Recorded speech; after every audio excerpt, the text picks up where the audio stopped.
Reliance power 6 months முன்னாடி வாங்க சொல்லியிருந்தோம் 35-37 ருபீஸ் வரைக்கும்.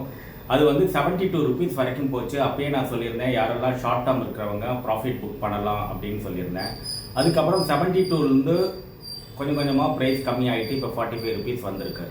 அதுக்கு வந்து ப்ராஃபிட்டபிலிட்டி காரணம் இல்லை. காரணம் என்னன்னு கேட்டிங்கன்னா லாஸ்ட் இயரோட ப்ராஃபிட்டபிலிட்டி, ஃபர்ஸ்ட் குவார்ட்டரோட ப்ராஃபிட்டபிலிட்டியில் ரிலையன்ஸ் பவரோட ஃபண்டமெண்டல்ஸ் ஆர் ஃபினான்ஷியல்ஸ் வந்து ஸ்ட்ராங்காக தான் இருக்குது.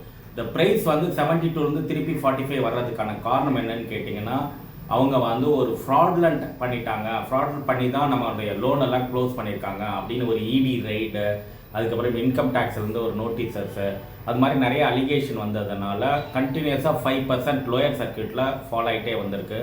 ஸோ யாரெல்லாம் லாங் டேர்ம் ஹோல்ட் பண்ணியிருக்காங்களோ ஹோல்ட் பண்ணுங்கள். ஷார்ட் டேர்ம் வச்சுருக்கிறவங்க, ஒரு 1 இயர் வச்சுருக்கவங்க, 2 இயர்ஸ் வச்சுருக்கிறவங்க இந்த லெவலில் கூட ப்ராஃபிட் புக் பண்ணிவிடுங்க. Long term risk taking ability இருக்கிறவங்க மாத்திரம் ரிலையன்ஸ் பவர் ஹோல்ட் பண்ணுங்கள். ஃபினான்ஷியலாக அவங்க கொஞ்சம் கொஞ்சமாக இம்ப்ரூவ் ஆகிட்டு வராங்க. பட் ஷார்ட் டேர்ம் நியூஸஸ், இந்த மாதிரி பேட் நியூஸ் வரும்போது மார்க்கெட் கரெக்டாக தான் செய்யும், அந்த பர்டிகுலர் ஸ்டாக் அடி வாங்க தான் செய்யும். அதை தவிர்த்து குளோபலாகவும் நம்ம இந்த ட்ரம்ப் டேரிஃப் அது போல் பல விஷயங்கள் இருக்கிறதுனால ரிலையன்ஸ் பவரோட ஸ்டாக்கும் ஃபர்தராக அடி வாங்குது. ஸோ ஓவராலாக நட்ஷல் என்ன சொல்லணும்னா, இப்போ 35 ரூபாய்க்கு வாங்கினவங்க இப்போ 45-46 ரூபாய்க்கு இருக்குது. ஷார்ட் டேர்ம் ரிஸ்க் எடுக்க முடியாதவங்க விற்றுருங்க. லாங் டேர்ம் ஒரு 2 to 3 இயர்ஸ் ஹோல்டு பண்ணணும்னு விரும்புகிறவங்க மாத்திரம் ஹோல்ட் பண்ணுங்கள். ரிலையன்ஸ் பவர் கொஞ்சம் ஹை ரிஸ்க் ஸ்டாக் தான்.